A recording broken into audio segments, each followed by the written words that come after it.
Good Friday, ladies and gentlemen, and welcome to the weekly Vasl. I am joined today by Aruvi. Aruvi, thank you so much for joining me today. And we are going to be talking about a very interesting topic, a topic that is close to my heart, basically, right? Because love to me is everything. And I'm very curious to know what other definitions of love or what your point of view is on this topic. So before we begin, Aruvi, why do you want to talk about love? Well, it's been a long journey for me of trying to understand what love is, right? Like, I think that's the case for a lot of us. I'm not sure about you. Please do tell me about your stories at a later point. But for me, it started, I've been in different relationships since puberty. I guess you just mentioned you are as well. And I've been through multiple relationships, and all of these relationships have been so different from each other in terms of what I got from the other person and what I felt for the other person. And every time a relationship would fail from either of the sides, I would sit down and analyze what happened, like if it was true love, if there was lack of love. And I kept refining my definition of love with every new relationship I got into. And then I'm in this state right now where I'm with a person that I found after all these years of refinement of what I actually want. And I found him, and it's great. My life is very peaceful right now. But my definition of love has changed a lot. And when someone asks me what is love to you, I speak from a point of view of what love is not for me, because that's how I've eliminated, right? The elimination method, basically. Elimination Uh, criteria. So, uh, but it's a very elaborate way to explain what I have for this partner of mine now, because it's like, oh, what I don't have for my partner now. That's how I explain this. So that's just been a very inconvenient way to even explain my equation with him to people. So I wanted to answer to myself what love means to me outside of the elimination criteria. So yeah, this has just been something that's on been on my mind in the recent past. So I thought it'll be nice to just have a discussion about it. But yeah, that's about it from my end. What about yourself? when you told me about this, I was very intrigued. As we discussed right before going to the recording, that I'm a big proponent of love. I was raised in the Shahrukh Khan era, right? Yeah, We were raised with love solves everything. Love yeah, solves yeah, of course. cancer. Love solves world hunger. Love solves everything. So that is basically how I was raised, and I still believe till an extent that love is the most integral part of your life here, because love is service to others. And as a person, I feel like a life well lived is a life in service of others.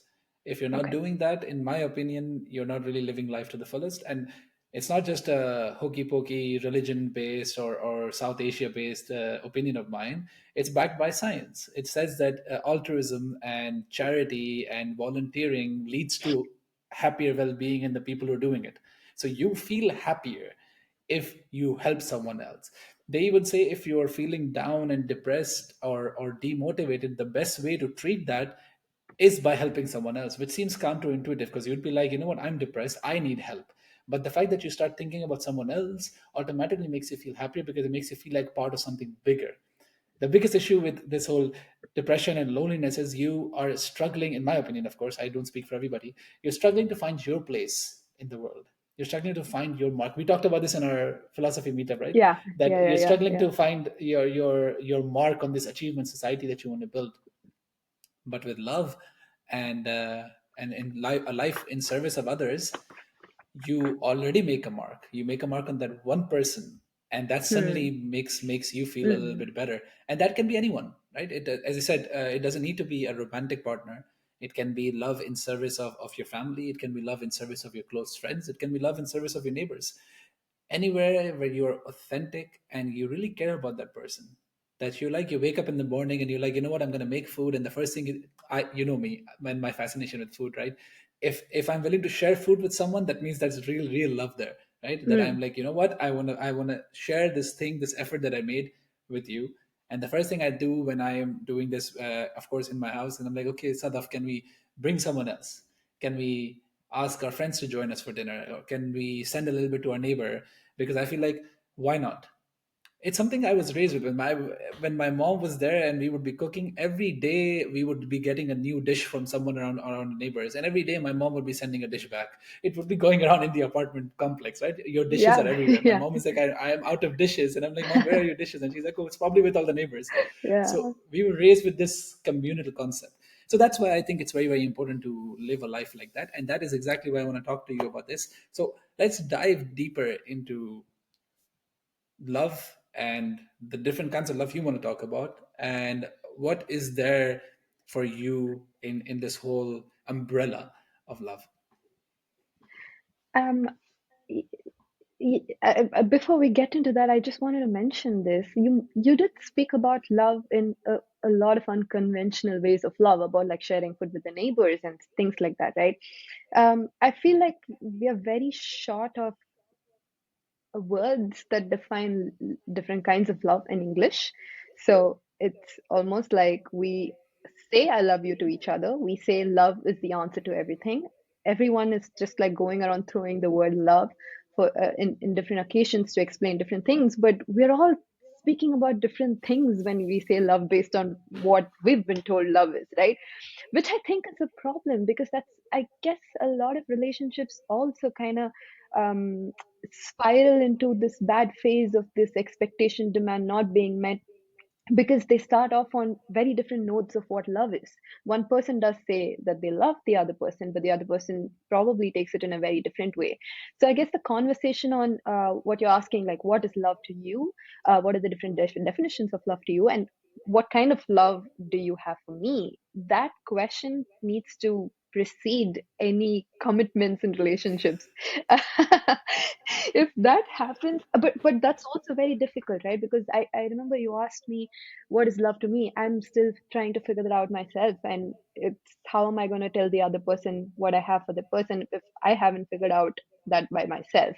But at least going in knowing the other person is unclear about what love is still better than just assuming what love would mean for the other person and just like going in blindly. Yeah. Now, moving on to your question about what is this umbrella of love for me. Um, I guess currently at this point in my life, the biggest kind of or not biggest, but like the kind of love that I feel the most throughout the day is the love that I get from my friendships that's been built over years and years of growing up together, helping each other, kind of co-parenting each other, and bringing each other bringing each other out of our traumas, trying to help each other through very difficult situations in life. Like I have four different friends spread across the world in four different continents, but I speak to them, at least one of them, every day. And the love that I feel for all of them is so profound that I get mad when my parents are like, when someone asks me about my partner and they don't ask me about my four best friends. I'm like, they're just as close to me. I've known them for longer. They're family uh, basically, they're right? family, yeah, like more Yeah. than family, because my family doesn't understand me as much as my friends do. Yeah. So I hate how people say that, oh, you're just a friend, I don't love you. No, it, no one is just a friend. Friendship kind of, I want the love that comes with friendship is not so what is the word, it's not so light for you to dismiss it saying it's just friendship and it's not love. If it's friendship, it's still strong, right? So the that's the kind of love that I'm completely sunk in right now, and I love to speak about it. I love to express about it to my friends and to the others, and I've started correcting people now when they ask me about my romantic love every time, like, hey, how is he? And I'm like, he's great, but like my four other best friends, they're great too, if you ever wanted to know.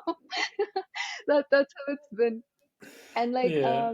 yeah, so and the other kind of love that I've also been exploring of late is love for existence, right? Like I guess I always had that somewhere deep down, but no one, the movies or the society did not preach it as much for me. I'm not religious, so I don't really have that love for God, the agape love that people speak about. I don't really have that. I haven't experienced it. Maybe that's the closest that comes to the love for existence.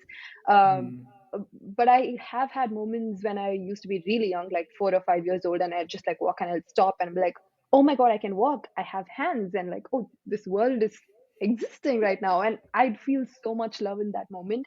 But since I didn't know how to communicate about it with people, because again, like I haven't heard anyone communicate about it with me, the idea of self-awareness and love for that power of now, I didn't hear many people speak about it, and so I kind of shut it down. I used to feel that naturally as a person that I was, but I stopped acknowledging it for years together. But now with our philosophy sessions, and like also like with more involvement in spirituality and meditations, and reading Buddhist preachings, I've started experiencing it again. And that kind of love, I must say, stays with you. Like it for me, it carries over throughout my day. If I felt it at It's some yeah, point in the yeah. morning, then I'm happy throughout the day, just remembering how it felt to just acknowledge It's the a whole state of idea of mind. existence, Yeah, yeah, yeah. right? Eh, So yeah. yeah, so that I guess is the other one. I'm not speaking as much as about my romantic love because I know you're going to be speaking a lot about it. Uh, but I feel that a lot as well. But that's like the most conventional one. So I'm just trying to speak about the rest of it. And one other thing is that the kind of love that people feel towards their pets, it's not familial, it's not parental, because the pet is not really your child. So it's very hard to justify saying it's just an evolutionary instinct. But people feel a lot of love for their pets. I haven't fully understood where it comes from. When I was young, I had a lot of pets growing up. I loved my pets as a child, but as a grown up, I haven't been able to make a decision to get a pet of my own, because I feel like I wouldn't feel that love that people feel, because I understand where that feeling of oxytocin is coming from when you look at a puppy. And with all this knowledge that I've gained over the years now, it's going to be really hard for me to like love a pet. But I don't know if you have a pet, and I'd be happy to hear your thoughts on that. Yeah, but going back to the initial call, so we'll touch upon everything. I think what you said Okay. is wonderful. I really, really liked it. But to go back to the first thing you said before you even talked about different kinds of love, right? About your the vocabulary of love and your Hmm. four best friends, and how love is just sometimes it's a state of mind, it's a feeling. And what I see is that maybe for me, love is a very catch-all term, Okay. because the catch-all term works in trying to explain how you feel in the moment, right? If you want to break it down, you can break it down into like comfort, or like Hmm. home, Yeah. right? Yeah. Contentment, fulfillment. When I hear your last concept of love, about the love of existence, that's basically contentment and fulfillment in my eyes, because I'm like, yeah, when I wake up in the morning, I also try to meditate. To be honest, digression a little bit, but I am not enjoying meditation as much as I want to, because I just cannot find the peace in it. And I've read books and podcasts and so many YouTube series, and they're like, it doesn't matter. It doesn't matter if you cannot really focus. It's about the fact that you just sit. And I've been sitting for years now. But Oh. Okay. yeah, I've been doing Okay. meditation for years. But yeah, I never did it successfully, because Okay. I would either fall asleep, or I would start thinking about something, or I would start imagining a scenario in which I'm the hero, I'm doing something great, or work would pop up out of nowhere, something will happen. So, Okay. but whatever the case, when I'm done with meditation and I open my eyes, I feel this sense of calm. Hmm. Although my mind wasn't calm, I was Yeah. thinking 100 different things, but when I open my eyes, suddenly it feels calm. And I think that calmness and contentment is, in my eyes, what you basically talk about, that existence. Because you get up and you enjoy the little things. Like for me, the little one is intense, right? So my daughter is now almost 3 months old, and she's intense. She's fun. She's not easy. It's not supposed to be easy. But the default reaction of people is, when it's not easy, they want to complain, they want to cry, they're like, it's hard. And I'm like, yeah, but so is life. I can't really keep crying and complaining about it. So I enjoy it. When when she poos all over the floor, my wife's default reaction is to complain and scream and be like, what the hell happened? And my default Okay. reaction is to laugh. And I'm like, This is Hmm. going to be a wonderful story to tell at her teenage years, what she did to us in our house. I can't wait for that. You have embarrassing stories that your parents say about you, and you're like, oh my God, why do you still remember? But for your parents, that was the moment that they can't forget. And for me, it's this moment that when she grows old, I'm going to remember this moment all the time. My hand was completely elbows covered, and the whole floor was dirty. I had to take hours to clean it. And I'm like, this is going to be a story I'm going to be telling for ages because this is going to be fun. And that perspective is different because I can either look at something as a problem or I can look at something as an experience. So that's what comes to my mind when I hear you talk about love of experience, love of friendship. I personally don't resonate with it much because I have very, very good friends. They're like family. So for me, I completely understand the point of view that, yeah, they are important to me so much that I need them to be part of the conversation. But society has built in such a way that, yes, your romantic partner takes precedence over everything else. And I can imagine that's frustrating. But what is more frustrating to me personally is how romanticism comes in the middle of your friendship love, right? That's what scares me, because if Uh, romanticism wasn't that important, right, and you would respect and love this kind of friendship as consensually, so you and all four of your friends are accepting that this is very important to you, but in certain cases you might accept but the other person might yeah, not. yeah, yeah, yeah, uh, yeah. and then you come into this issue. I'm hearing stories of brothers fighting each other because of their wives. I'm hearing stories about friends leaving each other. Y- your friends, how long have you known them? Each one different number of years, but the Yeah, oldest is like maximum 20. 20 years, right? Yeah. I know people who were friends for 20 years, 18 years, 23 years, broke off because of a guy. Ah, okay. I see. I see. And not even like a guy that they both liked. Hmm. Just a guy the one person liked. And the other Oh person my was like, God. Yeah, yeah, yeah, yeah, I don't feel loved anymore. And you're like, but yeah. two different places, right? Two different places. I But agree. I agree. Yeah, I really want to speak about that, right? So at yeah. some point in my life, I kind of got this aversion towards marriages because I felt like marriages were taking my friends away from me because exactly what you just mentioned, the moment there's romantic love that comes into picture, I don't know if it's the social construct or if the way they feel. Sometimes I feel like it's a social construct that makes them believe that that's more important than the other relationships they have. Sometimes it's probably them choosing that for themselves, but it doesn't work in my favor of me keeping my friends as close as I could. So I get very agitated about the idea of marriages in general. Yeah. But I'm slowly starting to see the beauty in it and starting to integrate myself with my friends and their partners as well so that I can keep it all integrated somehow. And I'm doing the same thing with my partner and my friends, just making them get close so that we're all in this together. Yeah. But on the contrary, I also know people who've broken up with their romantic partners because of their friends. So if we are to go down that calling out examples, I guess there are examples to support both these scenarios. We neither of us know the statistics, so I Yeah, wouldn't know what to conclude yeah. In with my that experience, sort that of has a. never happened in my life, in my Okay, circle. That's okay, why I could not come up with that kind of an example, because it's always the other way around. okay. I Friends, see. friends fighting over a girl, I friends see. fighting over a guy, family brothers fighting over wives. That's all I've seen. I've I never seen see. I've Okay. never seen partners fighting over a friend, unless that friend is somehow breaking them apart due to being romantically interested either by one of them or into one of them. So Okay. all textbook stuff, actually.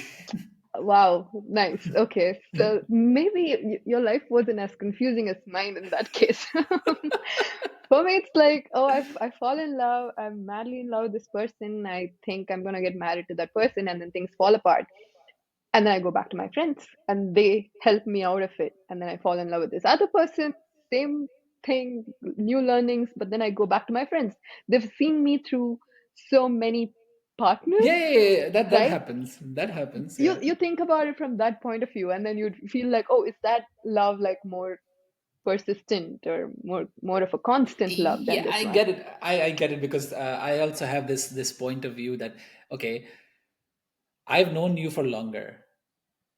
No matter if the person knows you more romantically or you're more interested in them, I've literally known you for longer. Yeah, I've seen you evolve through life. So you yeah, can have your new person in your life, and you can be like they're the center of your universe. I yeah. respect that, but I know they will never know you as much as I do yet. Exactly, exactly. Yeah, but Yet, the yeah, yeah, question yeah. is yet, right? That is And true. That is true. it Yeah, is yet, and this goes back to the conversation you were having that I personally believe love is selfish. We were talking about this offline. yeah, yeah, The yeah. love is selfish. I do whatever I do for my wife, whatever I do for my daughter is because it gives me happiness, not Mm, at all in any way. My neighbors, all of that stuff. You might think like, or anyone might think like, oh look, what a great guy in service of others, but in service of others only because it gives me happiness, or else I would not be doing it. It's not like I give them food and I'm sad about it when I come in. Oh my god, I was hungry and I give it to them. No, I'm like, yes, that made me feel good. I don't even care how they felt. I felt good. And that's what matters. So I really believe sincerely that love is selfish. And that's exactly why I also believe, going up, jumping a bit ahead, that it is a finite resource. And this is a mm, very good example of the finiteness of this resource because when you get married, your friends automatically start becoming less because you have to start focusing most of your energy into this one person and this family that you're building around them. Then your friends have to take second priority. And in my opinion, what I've seen in the romantic sphere of love, okay, so not this love you're talking about, successful friendships are those friendships that understand this dynamic, that mm. okay, now Yeah, we're all married, so our partners and our kids and our parents are priority number one to us, if that is the case, and we're priority number two, and we're okay with that. Like my got it. friends, my wife and her friend, they're best friends. So you are best friends, right? And you talk once a day to each other, right? They're best friends, and they meet each other once in 2 months. Okay, Once in two okay, months. That's okay. it. They talk to each other on text sometimes, but they meet each other once in 2 months. They live a bit far away from each other. So I really think that's also one of the reasons. If they were a bit closer, they might be meeting more often. But once in 2 months, and they are still in contact for 10 plus years. And Hmm. they're like, this is love. When we see each other now, the kids, both of us have daughters, so they've already forcing them to be together. They're like, these two are going to be best friends, and I'm like, oh my god, flashbacks. So It's I'm a like, fantasy. yeah, It's a you know, dream. yeah, Yeah, yeah, yeah. And yeah. they are like, no, we need to at least have play dates so they both get to know each other, and they're gonna. So I've also seen that kind of love, but that still is like precedence is no, my Yeah. partner first, then you can argue there are two different places for them, so there is no one or two, but I always believe there is one or two, even with parents and partners. People always try to keep parents, like for example in your case, may I don't know, but in my case my parents like are very important to me, and I love them and they love me. So in that case my wife goes like, okay, everyone tells me, okay, which one, this that, and I'm like, yeah, I don't want to say, but I am living here Hmm. away from my parents. That's already a statement, even if I don't want to say it. My wife is here. I was in Of course. Pakistan. I Yeah. moved here. My parents are in Pakistan. That already gives you a statement that yes, I chose something, and that's okay. Yes, for my parents, they feel bad. I feel bad, and I try to make this compromise. That you come visit me once a year, I go there once a year, and we're gonna make this work. Don't worry about it. I love you and everything. But I made a statement, and that's why I believe sincerely it's a finite resource, and that there is prioritization that happens. Now with my Hmm. daughter, same thing happens. My wife loves me, and the daughter is here because of me to an extent, right? Yeah. Biologically speaking, but Yeah. she would kick me out the day I do something to the daughter. If I Yeah. scream to her or something, she's gonna kick me out. So that Yeah. means there is priority, no matter how Of much course. that it's not physically possible for her to exist if she doesn't love me first, but she still chooses to be with her, and it would screw me over if I somehow harm or do something to the daughter. And that's happened sometimes. Sometimes she's screaming a lot, and I'm a Pakistani. I was raised in a different environment, so sometimes I'm like, okay, you need to calm down now. All right, so my voice would get a little bit higher than the European standard. I would be like, you know what, hey Leah, time to calm down. And she would just come into the room like this. Did you just scream at my daughter? And I'm like, I did not scream at your daughter. And by the way, our daughter, not my daughter, our daughter. But she's like, don't you dare scream at my daughter. I'm like, I'm not screaming. I don't get angry, but I just wanted to calm down. So that happens that within this complex situations, you still have priorities. What is your thought on that? Hierarchies, yeah, you're talking about hierarchies. I'm very interested to understand. I did not think about hierarchies in terms of which kind of love would always take precedence over the other, because I feel like that's a very subjective thing. Although, like a mother-child relationship will Is supersede everything else. objectively Yeah, that is true. Yes, yeah. So that I'm gonna that is an exception. I think everything else could just like be different for different people. But I did definitely. I did think about hierarchy from a very different point of view. Like at what level of self-aware or like Maslow's pyramid do you have to be to experience different kinds of love? When I say different kinds of love, starting from romantic love, even before romantic love, there is obsessive infatuation where it's just about gaining control of the other person or keeping ownership of the other person. That's where love just gets cranked up to 11. Like you just go head over heels about that person and you get addicted to that human being. That I guess would be, I would keep it at the lowest of the rank. And then would come the romantic love, and then would come the platonic love, where you don't seek any kind of physical attraction, but you still have just as much as love and care and compassion for the other person, and you have that importance, but you it doesn't have to be physical. That I think is Yeah. even more profound on some level. I have that equation with a few people. I can agree with it because evolutionarily speaking, romantic love is the only kind of love you need to survive and propagate. Yeah, The other kind from of love that you point don't of really view, yeah. need. Yeah. So by Yeah. that logic, the one after that would be the love of existence. Then Yes, that is more yeah, like yeah. self-aware love. Yeah. Love of existence, yeah. Rather than even, I think it would be love of self. Yeah. Not really anything outside of self, just liking one's own character and falling in love with one's own personality. And then it would be that agape, like love of existence or love for God or love for the bigger good, right? So this is how I looked at it when I thought about the hierarchy of love. Mm. And I could also, I saw myself go through this with different points in my life. I started with this obsessive love, then it was the romantic love, then I explored platonic love. It's like, what is this? Like, I don't want to touch this person, but I love this person. And yeah, like, yeah. I guess platonic love is also very similar to friendship love, but with a little bit of difference. So I would keep them on the same level somehow, because I did have friends as a child, as a younger person, but that time it wasn't as profound. But the friendships that lasted even after I found my romantic love, those meant something, because I have my person now, but I still am coming seeking some kind of love to this other person who's my friend. Now that friendship meant something different from the friendships I Yeah. had when I was younger. Yeah. Yeah, so that's how I would see the hierarchy of love. Was that your question? It wasn't exactly your question, but mm, I couldn't. Yeah, this is the No, closest I could get. I already love your answer because I have 2 points to make on that. So one is a bit Yeah. of a point, but the other one, well, both of them are points with questions. So feel free to counter. But to me, it's very interesting that in your pyramid, the romantic love is below. Then you have the platonic love. Then you have the love of self, and then you have the love of agape. Yeah. Uh, but I sincerely believe relationships and life in general will be well lived if you start with love of self. Because if you don't Ah, start with love of self, you are going in it for the wrong reasons. As you said, got it. obsessive infatuation is a Yeah. product. It's a product of not knowing Lack of enough, right? self-love. Yeah, yeah. Agreed. Because I really, because I was in the Shahrukh Khan era, right? I was raised in the Shahrukh Khan era. I genuinely believed in this whole soulmate concept and the concept of completion and the yin yang and two halves of a whole. But I don't believe that anymore. I believe you are love is like being on an airplane when something happens, right? You have to put the oxygen mask on yourself first before you can put it on someone else. I think love is a supplement.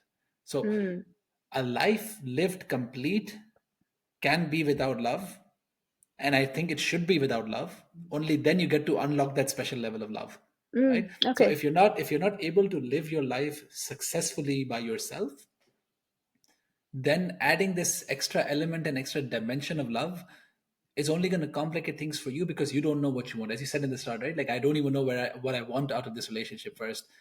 And for me, that's okay when you're young. because you're figuring out, so that's fine. But the older you get, the more difficult the situation is going to be unless you have clear communication. As you said, you Of said course. yourself that the communication is pretty clear, that we both know we don't know what we want, so something like Yeah. that. And there are also different things, like for example, there's this psychological concept of okay, what different type of love a person likes. So are you a toucher, or are you a giver, or are you Yeah. a wanter, are you a praiser, whatever. Love uh, languages, right? Yeah. Love languages, yeah, Yeah. so that can also play into this. But the point is, if you're not complete by yourself, Yeah. then it becomes very difficult to get out of a shell to love someone I else. agree.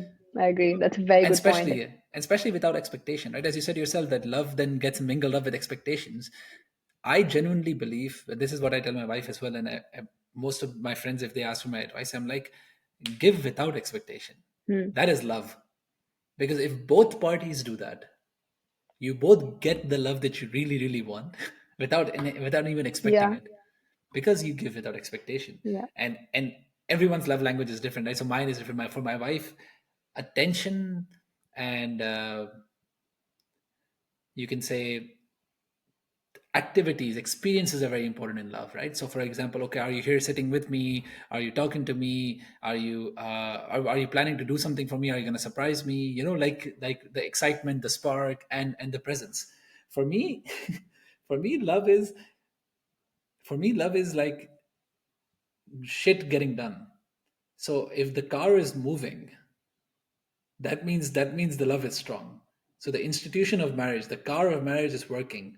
That means that the love is strong. And what does that mean? That means that every boring thing that you do, like me cleaning the kitchen every night, me cooking the food every day, me washing after her, she cleaning up after me because I'm a very messy person, right? All of that stuff you do without asking, without saying, just tandem. It's like you're dancing together. It's like salsa of marriage, Beautiful. right? Yeah. Yeah, Yeah. Yeah. you're Yeah. doing this thing. And for me, that's basically love, because you get that if I Yeah. don't do this, things are gonna go south, and I Of don't want to course. do this.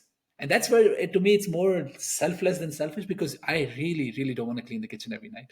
I really don't want to, but I'm like, I have to keep this thing working, because this is what, to me, love is. It's about the boring things. So that was one element that I really wanted to focus on, that it's about the self. And if you're not complete within yourself in that aspect, you will always fall short a little bit in trying to fulfill someone else's expectations, because yeah, that's always going to be the case. If you're not good enough for yourself, how can you be good enough for someone else? And Yeah. then the Yeah. dominoes start falling. Yeah. The second part that I wanted to talk about, besides this has Maslow's pyramid of self-love, was oh, we talked about this so much, I think I forgot my second thought. It was, I will think about it, but I Okay. don't think Okay. it. No I don't think problem. it'll come back. I don't think it'll come back because we're already going to pass it. But yes, continue. What do you think about what I I just do said? have, yeah, I do have a point to make. So I loved how you spoke about just giving without expecting. I think I'm getting to a point again in life where I'm able to do that. I started off as that person who was giving without expecting, just giving because of the person that the other person was. I just wanted to nurture the other person. That's all. Where that was coming from is another story. Like that's probably like the early experiences that I had as a child, and like could be trauma, whatever. We should get to that at a later point. But giving didn't come from a place of expecting something back. I was just giving. But when you go through the dating experiences from the age of 15 or younger, you will come across people who kind of exploit that and are they don't give back as much as they should, and they just keep exploiting. So then the Nash equilibrium in this game theory, what happens to it is then both of you start expecting to just keep it safe so that neither of us gets exploited. So I had gotten to that point and I thought that was completely fine. That was the healthy way to be in a relationship. And like, what do you expect out of me? I expect this. What do you expect? And I thought that was working out because that was still better than the other person just exploiting when I was just giving, right? But then that failed too because you don't feel like it's really love when it's that sort of a dealership, when it's that sort of It's like a that level transaction. of transaction, right? So that wasn't working either. So now I'm with a person who's again a person who just gives without expecting anything. So I could potentially go back to being that person that I used to be when I was younger, but it's so hard for me to unlearn what I've learned through these journeys of, like, multiple dating experiences. Yeah, yeah. So yeah, I guess a lot of uh, lovers who are not just giving without expecting might have gone through similar journeys, I guess. At Probably, least yeah. for me, that was the case. Now, Yeah. I want to touch upon why I was giving without expecting anything in the past, and why I'm not able to do that now, apart from the reason I already mentioned. I think growing up, I had to like really take care of my dad. My dad is like a really high IQ, low EQ sort of a person. So Mm. he was there for me in a lot of great, amazing ways. I attribute to him everything that I am now, but also like emotionally, I was there for him more than he was there for me.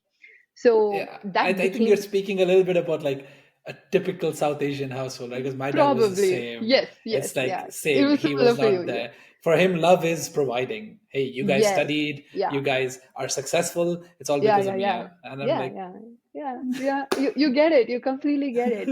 And in my case, I didn't grow up with my mother. My mother passed away when I was much younger, so it was just my dad. So that's the only kind of love I knew, where he was yeah, giving me all the knowledge. I was giving him all the emotional support. yeah, So that became my pattern in some sense. So every time I would meet someone very similar to that, I was like, oh, I'm gonna go give this person all the emotional support they take, as long as they're just giving me the intellectual stimulation. But that isn't enough for a human being.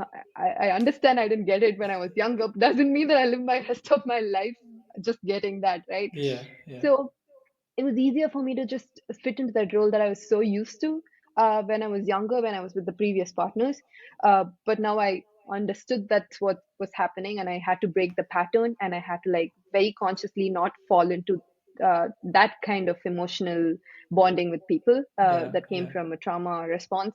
So now I'm with a person who's not that, who's not like my dad, very different, mm, kind of opposite in a lot of ways. But then it doesn't come naturally yeah, because I'm not used to it as I didn't grow up doing yeah, giving this for a person like this, right? So now I'm like, oh, I want to give more than I gave these all these people because you're more deserving. You're giving me so much, but it's so new. I'm starting to learn it at this age of like late 20s to love a new kind of human being because I'm just not used to it. yeah. So you get it, right? Like, so that's the Uh, second reason why I'm not able to just love the way I wish I could, but it's a journey, and I'm like, I know where I want to yeah, get, and I'm getting yeah, there, and that's what I communicate to people, even with friendships and any kind of relationship. I'm like, okay, I want to be a better friend, I want to be a better partner, but this is where I am yeah, right now. I'm working yeah, through this, yeah. and yeah, I guess that's the best you can It do. all comes together in my head because of what you tell your story about your dad and your mom and how you and your friends co-parented each other, right? It's like it's Yeah, you're yeah, filling the yeah, gap yeah. basically that Yes, wasn't there, they were all and my that's why mothers. the Yes. yeah, and that's why exactly why the love comes here then, like because for you Oh, you're yeah, yeah, like yeah, you're yeah. like Yes, you know what, it doesn't count for me. And I yeah. completely resonate for you with you because my dad was the same, an absent father, because that's what most South Asian dads who were not. I can't speak for your dad, of course, I don't know, but my dad wasn't educated at all. So we are Okay, the okay, first generation from our family who are educated, thanks to okay. our dad, because our dad used to work on carts. I don't know which part of India you are from, but you must have seen some people outside selling stuff on carts or on the floor, Yeah, yeah. Of like course, yeah, yeah, yeah. Of yeah, course, like yeah, gift items and all of that yeah, kind of yeah, yeah. stuff, cars. So that was basically my dad in his young Okay, life. got it, got it, got And it. from there he said okay, he ran away to Dubai. His father passed away at a very young age, so he went to Dubai.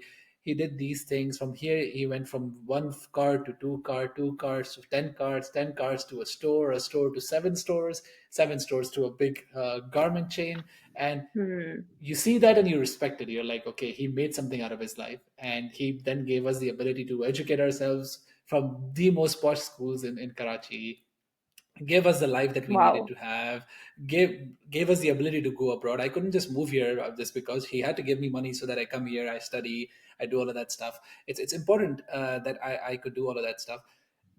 And but if you ask me emotionally, he wasn't there. It's just that society tells you that what he did was so important that you feel a lot of respect for him.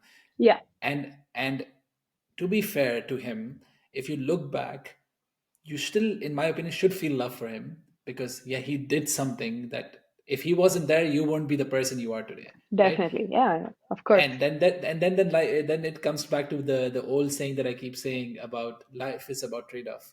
So he missed out on that in his life, so he tried to give us a very financially secure life.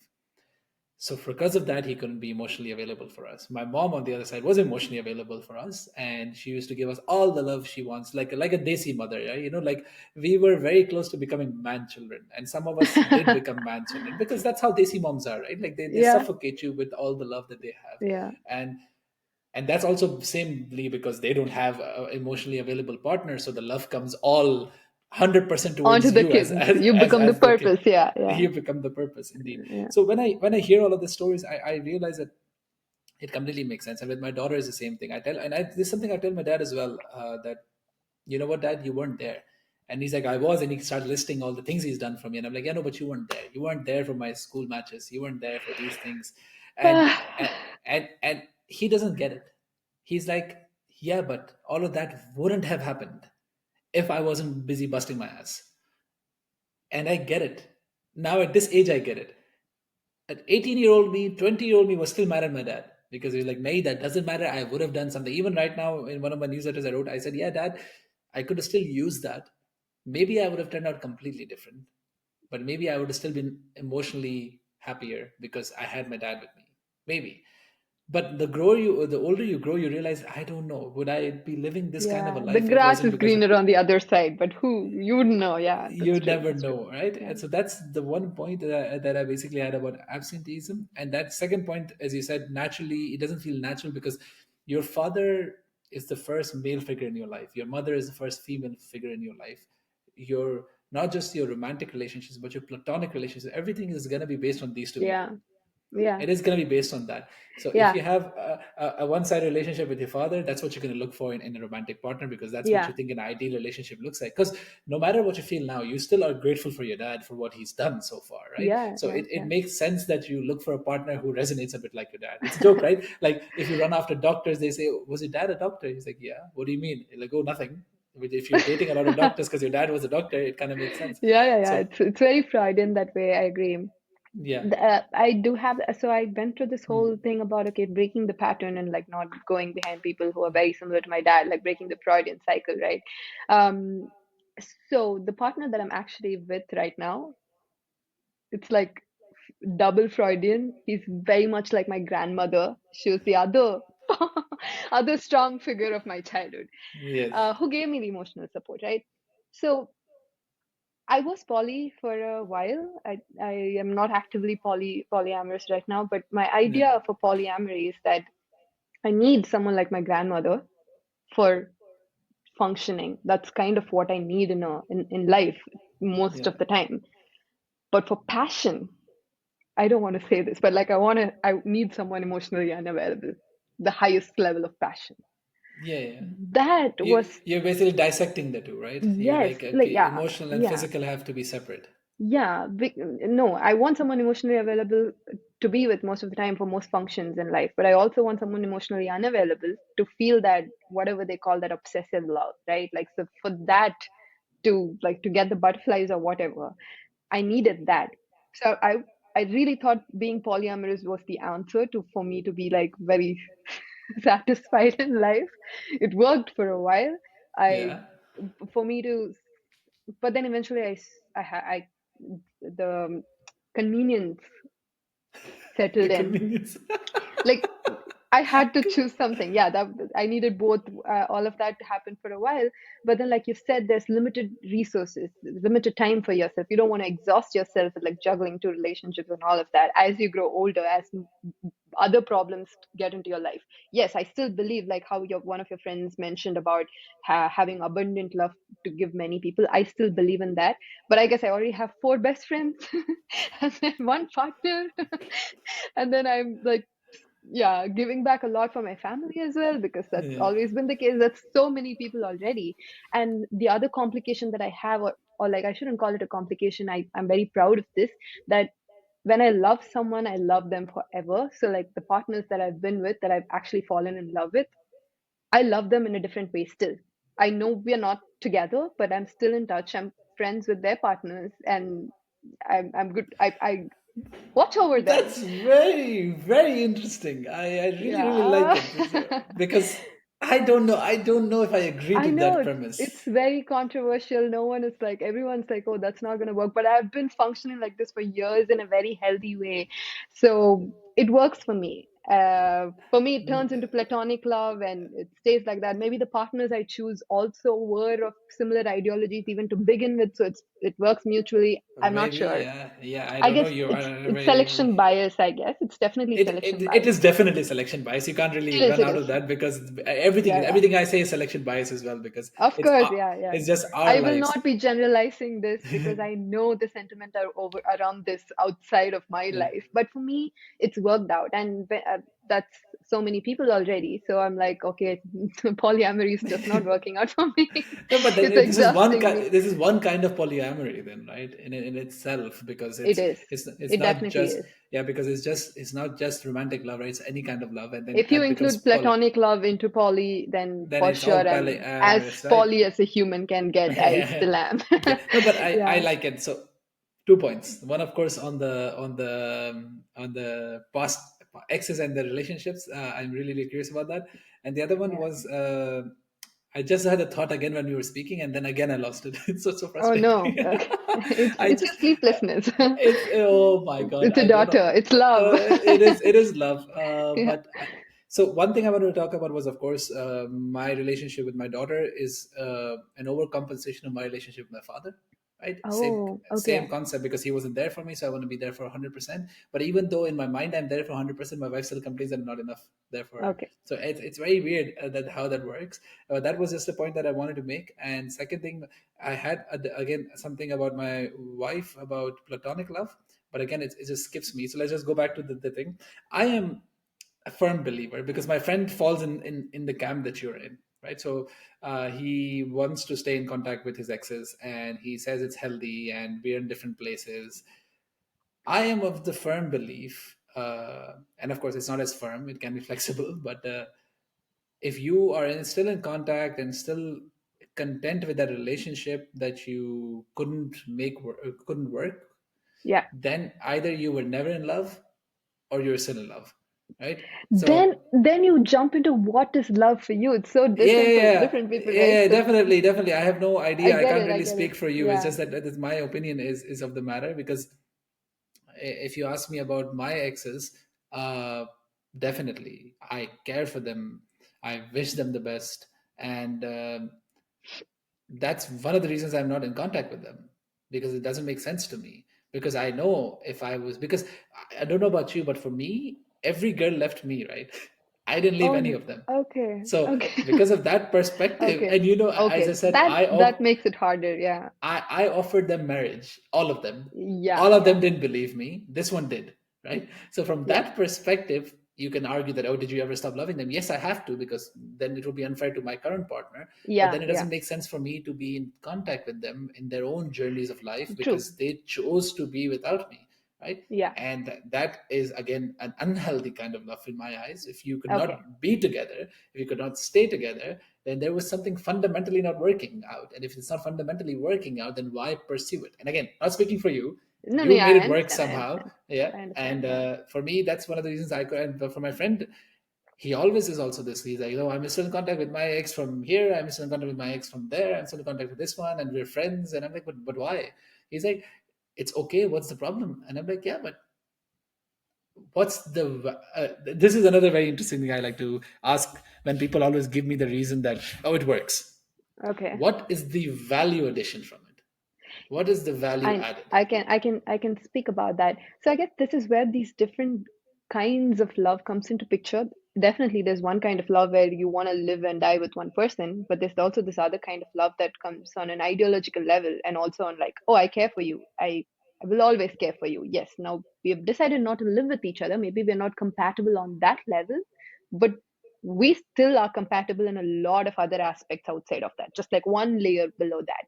And somehow I was able to like retain the rest and eliminate just the top part. That happened for me in two cases.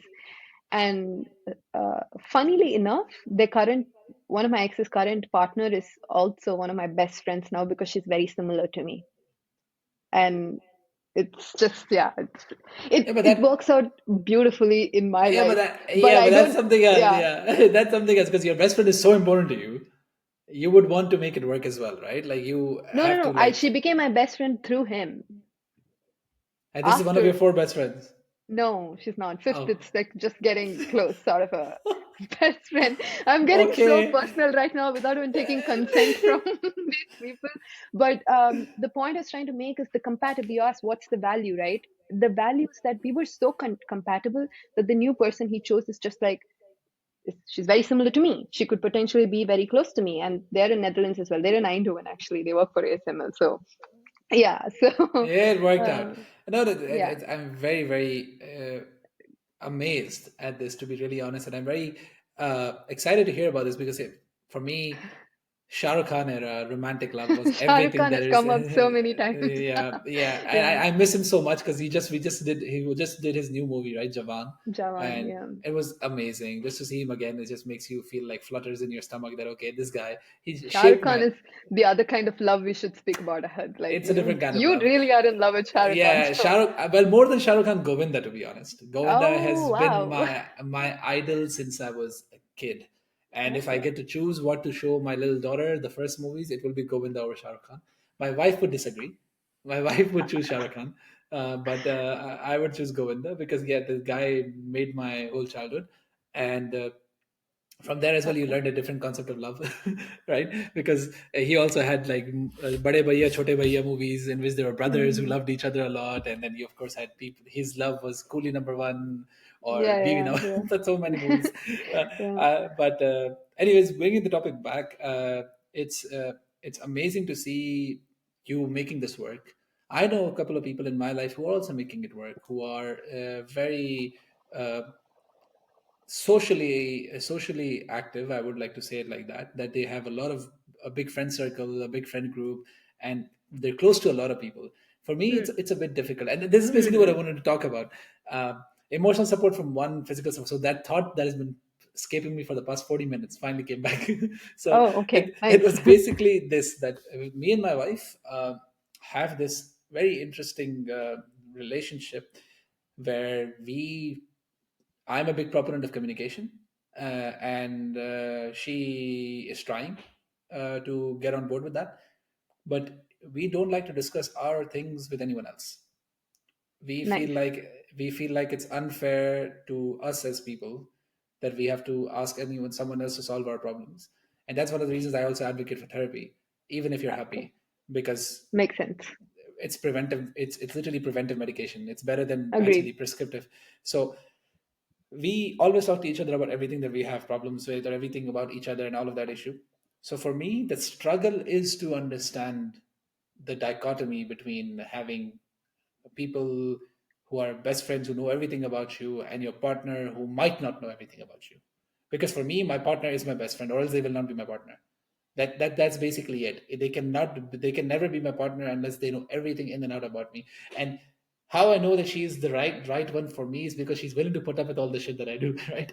Because no romantic partner would do that, right? I am obsessed Oh with yeah, yeah, FIFA. yeah, yeah, yeah. I'm obsessed with FIFA so much that I'm literally competing in qualifiers, in qualifications, Wow. and I am trying to. I'm not good. I'm trying to compete in this Okay, qualification. So okay. I have to play a lot. I have to spend a lot of money to get the right team to be able to compete and all that stuff. And because of all of that, to her it doesn't make sense. She doesn't like gaming to begin with. She doesn't understand FIFA, and she doesn't like me how I get when I'm playing FIFA, the aggressiveness that comes out. Because yeah, of course, that's just life. It's so frustrating to play sometimes. But she said she'll support me. She said, I don't like it. That's Do it so in the nice. morning. Do it in the morning so you don't. I don't see you. Like I'm sleeping, and then you play your game. Okay. So through that, I get it that okay, she understands me. So for me, that is a question to you because you have four best friends Yeah, and a partner now, and I can easily bet that the partner now might not know you as well as the best friends that's true. it, That's true. because time, Yeah, of yeah, yeah. course. I have my friends who are also old. I have one friend of mine who's been with me for almost 15 years now, almost 15 years, um, and he's like a brother. I love him to death, but I would still say my wife knows me more than him, and he would Okay. understand. He would accept that. he would understand that, because I also know my wife for more than 10 years. So it makes sense in that aspect. But he wouldn't mind, because he Hmm. understands that, yeah, with a partner, it's completely something. It's a different ball game. And it will not be, in my eyes, she will never be my partner if she's not my best friend first. So what is your thought on that? I think as a person, we're all multifaceted, right? I have so many facets to myself, and some of which were dominant at different points in my life. Now they're like very submissive, but those parts are still me. So these friends who were with me in those times where those aspects of mine were dominant, they know that sides of me a lot better than people who came much later. So I should say my partner does know me the best for who I am now, for my dominant traits. But a lot of things that's underneath that I don't speak about or that comes up in very indirect ways, he wouldn't know where it's coming from. But my friends would, because they were with me through those experiences. Interesting. It's that, and also with my friends, I do share certain the connections are built on our political views of what happened in the southern part of India, and like my partner doesn't know anything about that, but I that is a huge part of me thinking You're and also talking from about. southern India. Yes, I'm from the southern India. I'm from Tamil Nadu. Tamil So Nadu, okay. yeah, I do have a very close friend who's very actively into the casteism that's going on and all the news and articles around that. And that's a huge part of me. And my partner is not, he doesn't have the knowledge of that because he didn't grow up there when he was much younger. So that friendship is needed for me to keep nurturing that side of me. And then there's this other friend of mine who's heavily into spirituality, like she does vipassanas, and she's all of uh, my I attribute all of my spiritual side to her because my partner again is not into spirituality, but that's a huge side of mine. So if I start expecting my partner to be everything that I want him to be, or like give me the companionship and everything that I am, I don't think I'll find any one human being who's capable of doing that because it's so different, like That I agree. so Yeah. poles Yeah. apart. And I Yeah. do like company in most things that I do. I just I just have to seek out to different people and different relationships for that, I guess.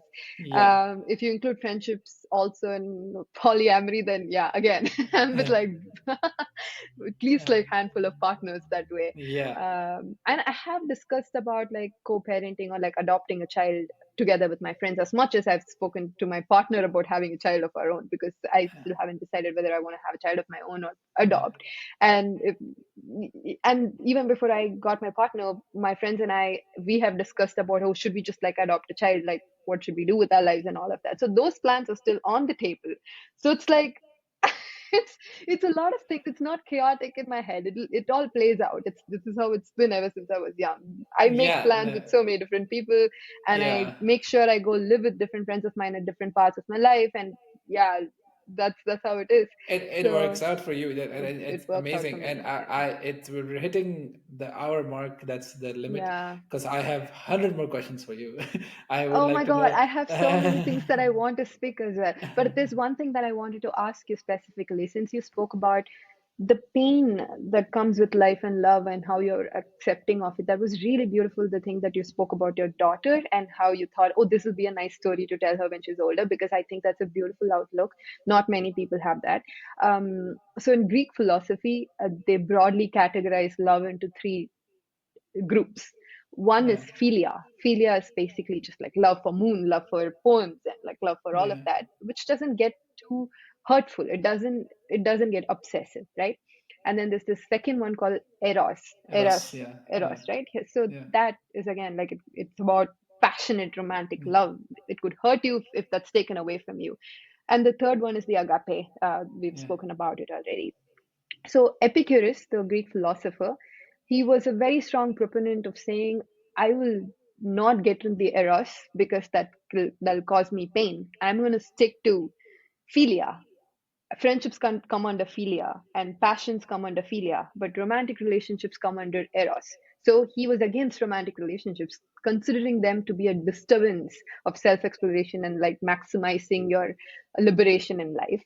Yeah. And he was holding on so strongly to everything that that was philia kind of love, right? And his justification for that is that he was trying to maximize pleasure in life and reduce Yeah, pain. that's Epicurus for you. Yeah, that is Epicurus, right? You are a utilitarian, but also like not when it comes to happiness, I guess. So like, how does it work for you? Because your daughter's shitting on your hands, and you're very happy about that. Yeah, but because it was actually an experience that was happy. I did not I frame see. it. Okay. I did not frame Okay. it as happiness because that's just who I am as a person.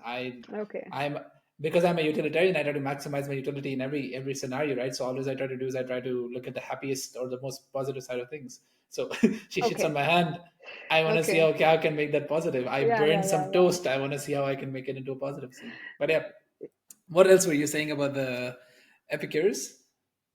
This was Oh, it. I just want to ask this question to you. But yeah. interesting thing about you is that you do go through pain, but your brain perceives it as happiness. You are altruistic, but you perceive it to be selfishness. So you're like a lot of great things the society deems uh, as good men, good human beings, but then you just like you trick yourself. Like the thing that you said about I'm not altruistic because I just get happiness out of giving things to people. That is Yeah, but altruistic. yeah, I get it. For me, the problem is this whole definition of what good is a crowd controlling mechanism, right? And the reality is you are maximizing yourself. It's okay. The question is what you need to maximize, and I think that's Hmm. exactly the problem with the loneliness epidemic and the individuality that is gained because of Hmm. this said problem of ethics in society. People are put on that, okay, you need to be good people, you need to be altruistic, and because that some people are like, no, I want to think about myself first, and then they break into doing random stuff, and that's leading to, of course, there's no scientific evidence for it, but I do get why the West is feeling more lonely, right, Yeah. Yeah. than Yeah. the Yeah. East. I personally believe there's a correlation there. There is no scientific Oh yeah. evidence of it Yeah. yet. Yeah. Yeah. But then I go like, okay, why don't you reframe your mind that what you're doing is selfishness, and that's fine as long as you understand that it is selfishness, but it is still in service for others. So it's a win-win scenario. You feel selfish and happy that you're doing something you like, and society is also benefiting Yeah. from Yeah. it. That's So smart. That's definitely so smart. why won't you do that? So that's the point that I thought I had on the utilitarianism. But I do really think about pain as well. I feel like pain is part of life. Like when in the introduction, when I was talking about my daughter, I said it's intense, it's fun, but it's not easy, and it's not supposed to be. And that's something that resonates with me a lot every time when someone asks me how is it going with the child, because I'm like, you want to hear me complain or you want to hear me it's amazing, but it's neither. It's intense, it's annoying. Our nights get ruined sometimes. Our days are like sometimes like flew by like this just because we have to change our diapers and feed her all the time. But would I go back and do it again? Yes, because amongst that intensity, that pain, that frustration is this feeling of fulfillment that only Yeah. comes when you hold her, when she uh, grabs your shirt, or when Yeah. she makes a smile at you. Then you go Yeah. like, this is all worth it. And that's Yeah. basically I feel like some people are missing out on because they try to run away from pain because they want to protect themselves, right? As Epicurus was doing with his philia thing, you're missing out on this very big Yeah. chunk of love that I personally believe is to be important because you're like, you know what, I don't want to get hurt. And to me, as you were talking about multifacetedness, we are going up, but this is such an interesting conversation. So Yeah. to me, about the issue with multifacetedness is this issue that I have about trade-offs. So Yeah. when you say my partner doesn't indulge in these things, I completely resonate with that because my wife is the same.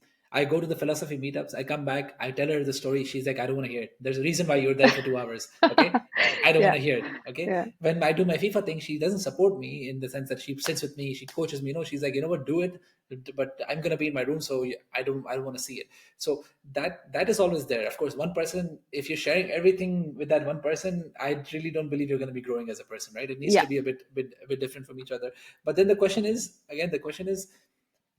that rock needs to be there, that support needs to be there. Yeah. And Yeah. yeah, Yeah. and that's what my wife has is, I want to Yeah. play I FIFA, and agree. she's like, I'll support you, doesn't mean I need to enjoy it, doesn't Yeah. mean I Yeah. need to be there, but I will Yeah. support you in it. Yeah. So to me, that's the kind of love that, yeah, you will I have think, to have yeah. friends, you will have to have friends, you will have to find people like you, for me, who I can discuss these things with, because my wife is like, I Yeah. would rather talk about politics.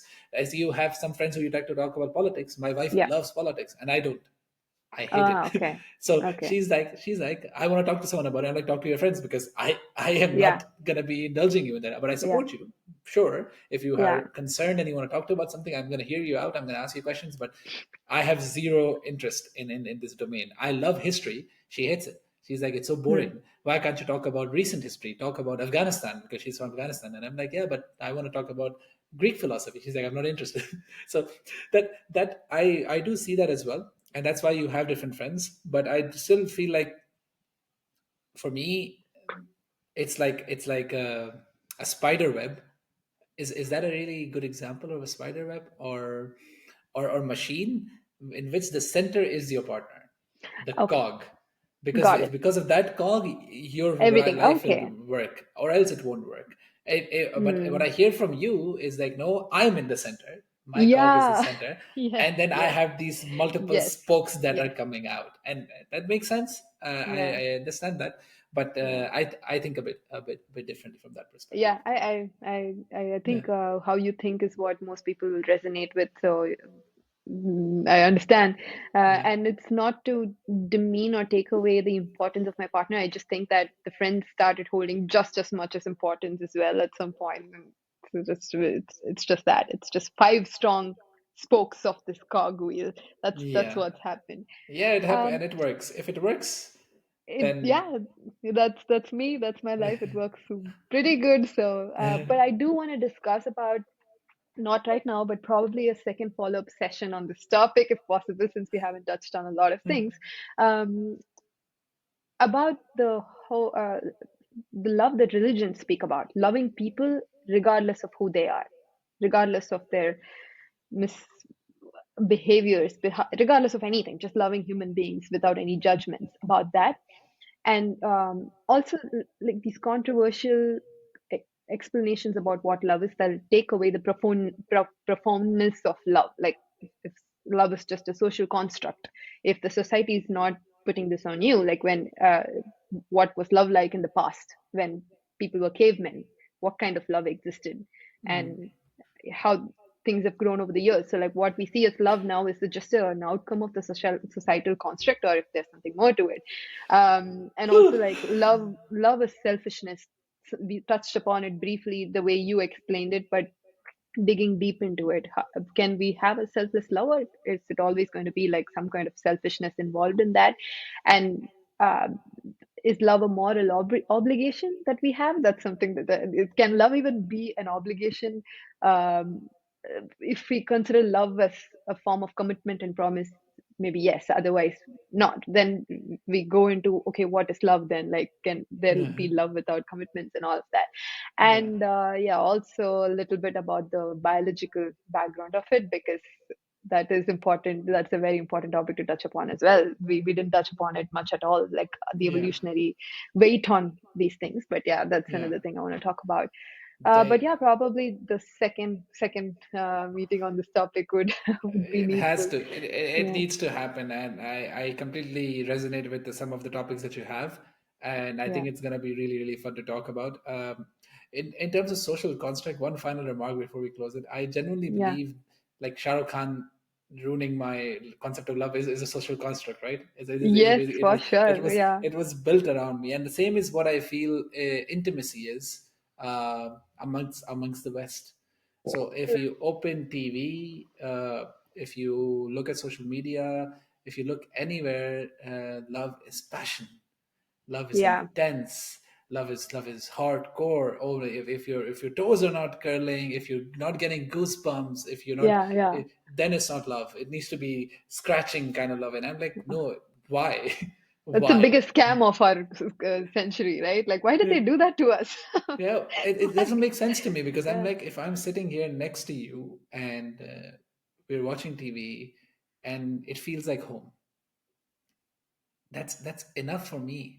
It took me Do years it. to realize that. It took me multiple relationships to get to the point that, Yeah, oh, this is love, and to be yeah. Does it need to be accepting of intense that, and right? yeah, and Yeah, sex all the time, or the yeah. physicality of it? Because to be fair, again, there's a bias that comes in, right? Because I come from a Muslim background, right? Oh, yeah, yeah, yeah. Okay. There, the physicality is tampered a little bit. That Yeah, no, yeah, you don't need to do it. So you, yeah, of yeah, course, when you become a critical thinker, like most of 8th century Baghdad, they were really like amazing thinkers. But the first thing they tried to do with their thinking, with their critical thinking, was to prove that God exists. Because Okay. no matter how good you get at critical thinking, your societal bias is going to stay there. So they Yeah, yeah. use their logical reasonings and all the Greek philosophy that they learned, and they made wonderful breakthroughs like Avicenna and Ibn Khaldun. But they also wrote a lot about how God exists, and let us prove to you why through logic.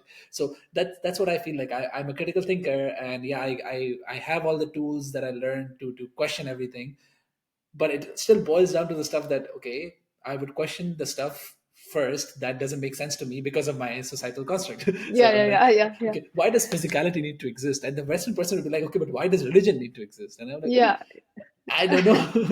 So that Yeah. always happens, and that's one of the reasons I'm also obsessed with this, because I tell my wife all the time, I'm like, are we supposed to be, because we're recently married, are we supposed to be more attracted to each other, or are we doing something wrong? Because I'm pretty happy, but I don't know. And then Yeah, she yeah. she feels the same. She's like, are we doing it wrong? Is this how marriage is supposed to be? Because we barely go out, we barely dress up, we barely do date nights, and I'm like, yeah, but I'm happy. Are you happy? She's like, I'm happy. I'm like, then what's the problem? Yeah, yeah, so, yeah. so it's the problem, because Yeah. Friday night you need to dress up, you need to go. Saturday you Yeah. need to party, and I'm like, but why?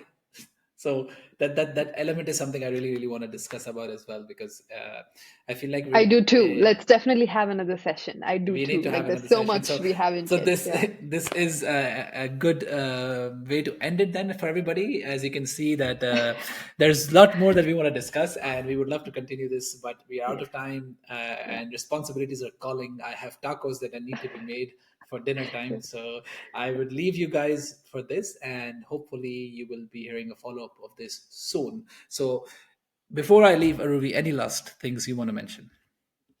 I will hold off everything for the next follow-up session. Thank you. Great. Then thank you everybody else for listening. Thank you, Aruvi, for your time and enthusiasm. I really hope you enjoyed this as much as I I did, because loved I it. really loved it. And for the listeners as well, I hope you guys also enjoyed this, because this was a lot of fun. And I'm looking forward to seeing you here again for next time.